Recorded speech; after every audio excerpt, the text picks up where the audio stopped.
उपराष्ट्रपति जगदीप धनखड़ ने 17 अप्रैल को सुप्रीम कोर्ट के एक फैसले पर चिंता जताई। फैसला कहता है कि राज्यपाल अगर कोई बिल राष्ट्रपति के पास भेज रहे हैं तो राष्ट्रपति को 3 महीने में उस पर फैसला लेना होगा। बता दें, उपराष्ट्रपति जगदीप धनखड़ राज्यसभा में इंटर्न्स को संबोधित कर रहे थे। धनखड़ बोले कि भारत में ऐसी स्थिति नहीं होनी चाहिए जहां न्यायपालिका राष्ट्रपति को निर्देश दे। We cannot have situation where you direct President of India. And on what basis?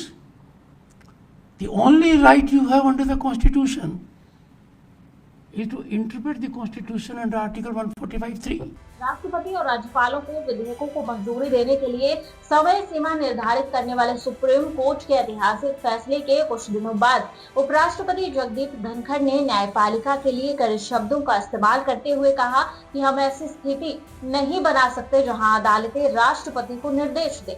उन्होंने यह भी कहा कि संविधान का अनुच्छेद 142 जो सुप्रीम कोर्ट को विशेष अधिकार देता है, न्यायपालिका के लिए 24 घंटे उपलब्ध लोकतांत्रिक ताकतों के खिलाफ एक परमाणु मिसाइल बन गया है। राज्यसभा के प्रशिक्षुओं के छठे बैच को संबोधित करते हुए उपराष्ट्रपति ने दिल्ली उच्च न्यायालय के न्यायाधीश यशवंत वर्मा के घर से भारी मात्रा में नकदी बरामद होने के बारे में बात की।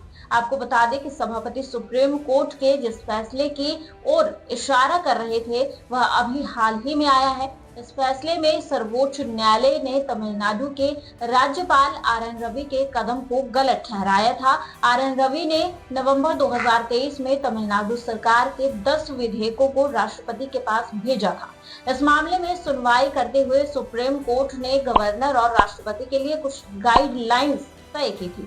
8 अप्रैल को यह ऐतिहासिक फैसला न्यायमूर्ति जे.बी. पारदीवाला और न्यायमूर्ति आर. महादेवन के 2 न्यायाधीशों की पीठ ने सुनाया। अपने फैसले में सुप्रीम कोर्ट ने राज्यपालों को राज्य विधानसभाओं द्वारा पारित विधेयकों पर कार्यवाही करने के लिए 1 महीने की समय सीमा तय की। सुप्रीम कोर्ट की पीठ ने राज्यपालों द्वारा विचार करने के लिए भेजे गए विधेयकों पर कार्यवाही करने के लिए राष्ट्रपति को भी 3 महीने की समय सीमा तय की।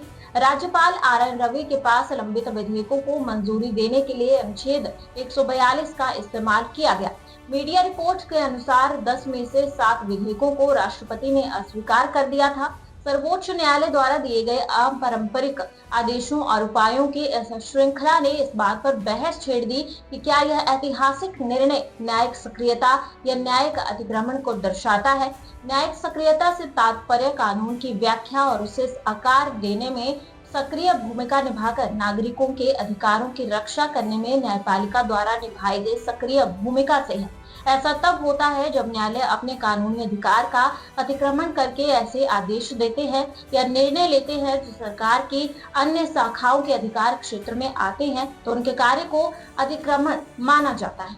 धनखड़ ने कहा कि भारत के राष्ट्रपति का पद बहुत ऊंचा और वे संविधान की रक्षा, संरक्षण और सुरक्षा की शपथ लेते हैं। उन्होंने कहा कि हाल ही में आए एक फैसले में राष्ट्रपति को निर्देश दिया गया, हम कहां जा रहे हैं, देश में क्या हो रहा है। लोकतंत्र के लिए इस दिन की कभी उम्मीद नहीं की थी। राष्ट्रपति को समयबद्ध तरीके से निर्णय लेने के लिए कहा जाता है और यदि ऐसा नहीं होता है तो यह कानून बन जाता है। इसलिए हमारे पास ऐसे न्यायाधीश हैं जो कानून बनाएंगे, जो कार्यकारी कार्य करेंगे, जो सुपर संसद के रूप में कार्य करेंगे और उनकी कोई जवाबदेही नहीं होगी क्योंकि देश का कानून उन पर लागू नहीं होता है।